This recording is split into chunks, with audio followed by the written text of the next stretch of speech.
Bonjour à tous, j'espère que vous allez excellemment bien. Aujourd'hui, on se retrouve pour parler du Tour de France, pour parler du cyclisme, avec l'analyse, le décryptage de cette étape numéro 14. Et cette étape numéro 14, elle promet beaucoup.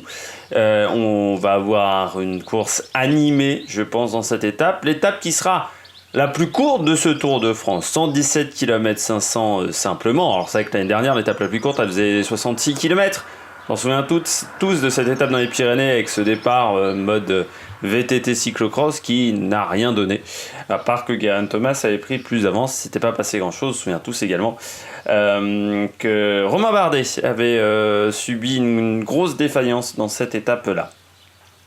Alors deuxième grand moment de ce Tour de France après la planche des belles filles, l'arrivée au Tourmalet, arrivée difficile.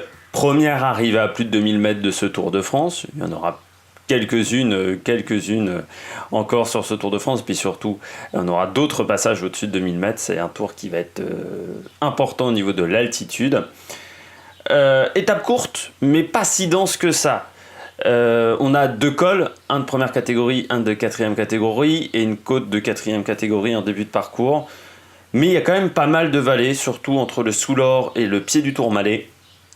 On a quand même une quinzaine de kilomètres de vallée, donc ça ne devrait pas permettre forcément à une échappée d'aller au bout. Une échappée n'ira pas forcément au bout. Tout dépendra de l'attitude du peloton et de combien de temps elle mettra à sortir cette échappée. Si c'est comme jeudi, eh bien l'échappée n'ira pas au bout. Ça, c'est clair et net parce que quand les leaders se mettront en route, ça fera mal. Le Tourmalet. Le Tourmalet, c'est une montée qui va faire des écarts. On aura des écarts ce soir. Voilà, on aura des gros écarts ce soir. Enfin, on aura des écarts et il y aura des perdants ce soir. Voilà. C'est la première arrivée au sommet, donc forcément, tout le monde va devoir se livrer. On ne peut plus se cacher dans ce type d'étape. Donc quand on se livre, forcément, des fois on se plante et puis des fois, ça marche plutôt bien pour vous. Donc c'est le premier moment important de ce Tour de France, peut-être. Le profil de cette étape. Parce que là, j'en ai beaucoup parlé, mais on n'a toujours pas vu le profil.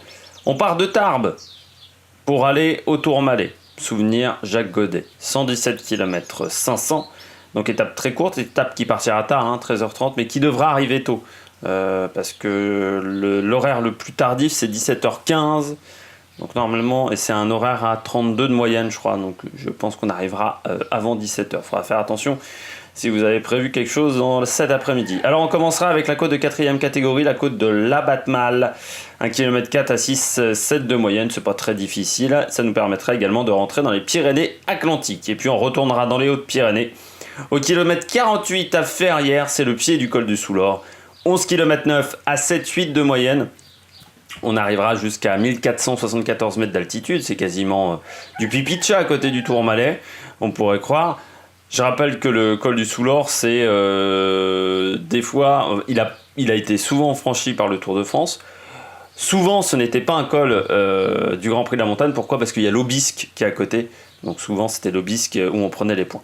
Col du Soulor, donc 11 km 9, 7-8 de moyenne. C'est régulier. Il n'y a pas vraiment une pente un peu plus difficile. Donc on aura un écrémage par l'arrière, mais pas forcément d'attaque en haut du col du Soulor. De toute façon, ça ne donnera même pas de seconde de bonification en haut de cette côte. Puis on redescend.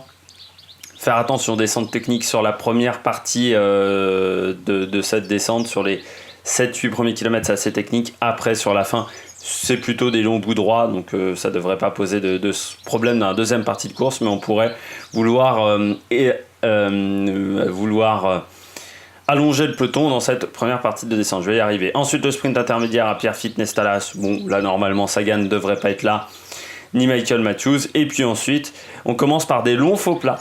Puis on arrive à Barège. Puis on arrive, à Luz-Saint-Sauveur. Luz-Saint-Sauveur, c'est le pied du Tourmalet.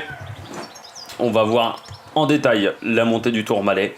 119 km à 7,4 de moyenne avec une arrivée à 2115 mètres d'altitude. Comme vous pouvez le voir, le pied n'est pas très difficile avec 6,2 de moyenne sur les 2 premiers kilomètres.